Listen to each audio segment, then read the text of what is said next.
हाँ, इस वीडियो में हम इन्फ्लुएंजा नामक बीमारी की चर्चा करेंगे। यह भी एक एक्यूट संक्रामक बीमारी मानी जाती है, जिसे हम फ्लू के नाम से भी जानते हैं। यह मुख्य रूप से हमारे रेस्पिरेटरी सिस्टम को अटैक करती है। ये किसी भी उम्र के व्यक्ति को अटैक कर सकती है, लेकिन बच्चे और बूढ़ों में ये सामान्य रूप से पाई जाती है और उन व्यक्तियों में यह ज़्यादा घातक हो जाती है जो पहले से ही डायबिटीज़ या कार्डियक पेशेंट हैं या किडनी मधुमेह से पीड़ित हैं, किडनी की प्रॉब्लम है। तो जो पहले से इन बीमारियों से पीड़ित है, उसमें इस इन्फ्लुएंजा के वायरस का इफेक्ट ज़्यादा सीवियर हो जाता है।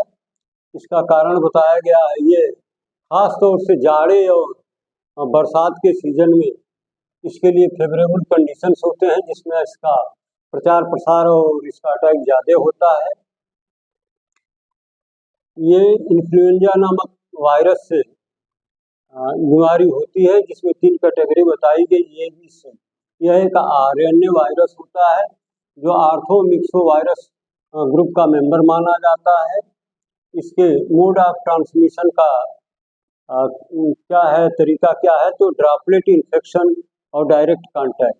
अगर 2 चीज़ों से आदमी बचा ले अपने को, तो फिर इस वायरस से वो पीड़ित नहीं होगा। इंक्यूबेशन पीरियड इसका माना गया लगभग 24 से 48 घंटा, यानी जब यह एंट्री कर जाएगा शरीर में तो 24 से 48 घंटा बीतते बीतते इसके लक्षण शरीर में दिखाई देने लगेंगे। क्लिनिकल फीचर्स में आपको मिलेगा सडन पायरेक्सिया, एक बार एक व्यक्ति को बुखार हो जाता है, फिर सीवियर हेडेक, ये बॉडी एक, शरीर में दर्द, सर में दर्द, भूख का अभाव, बिचली, बमन, उल्टी, 3 से 4 दिन तक बुखार बना रह सकता है, खांसी आएगी, नाकें बंद हो जाती हैं, जाम हो जाती हैं और फिर नाक से लगातार पानी भी गिरता है, गले में इन्फेक्शन हो जाता है जिसे हम सोर थ्रोट के नाम से जानते हैं, ल्यूकोपिनिया। ब्लड की जांच आप कराएंगे तो इससे पीड़ित व्यक्ति में जो WBC है उसका नॉर्मल काउंट आपको घटा हुआ मिलेगा, उनकी संख्या कम हो जाएगी। कॉम्प्लिकेशन में आपको मिलेगा न्यूमोनिया। न्यूमोनिया क्या है, जैसा कि आप ऑलरेडी जानते हैं, यह लंग की एक बीमारी है जिसमें infection inflammation in the lung हो जाता है, व्यक्ति को सांस लेने में दिक्कतें होती हैं।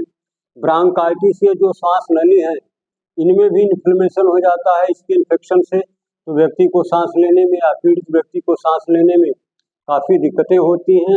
ओटाइटिस मीडिया, ये कान में, ईयर में इसका फोकस होता है, वहाँ पर इन्फ्लेमेशन हो जाता है। मध्यकर्ण में फिर ये व्यक्ति काफ़ी अपने को वीक फील करता है, लगता है उसके शरीर में जान ही नहीं, काफ़ी वीकनेस महसूस करता है। इंसेफेलाइटिस रेयर, इन्हीं संयोग से किसी केस में इंसेफेलाइटिस की भी प्रॉब्लम, यानी मस्तिष्क में भी इसके वजह से सूजन हो सकती है।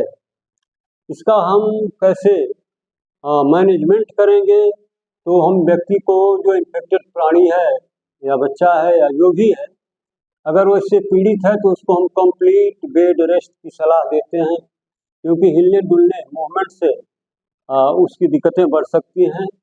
दर्द एवं बुखार अगर है तो उसे हम ये एंटी पायरेटिक एनाल्जेसिक दवाओं का प्रयोग करके उसे रेस्ट देंगे, आराम देंगे।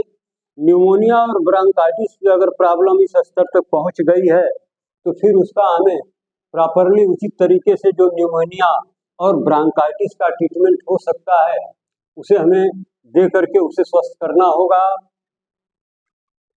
फिर इसके प्रिवेंशन के लिए हम क्या करेंगे, जब व्यक्ति या पीड़ित इन्फेक्टेड पर्सन की पहचान हो जाए कि अमुक व्यक्ति या अमुक बच्चा इससे इन्फेक्टेड है, तो उसको हम आइसोलेट कर लेते हैं, मतलब अलग थलग रख करके उसका इलाज करते हैं, उसकी देखभाल करते हैं। हाँ, और इसका जो प्रिवेंशन का सबसे बड़ा उपाय ये बताया गया है कि इन्फेक्टेड व्यक्ति जब खांसता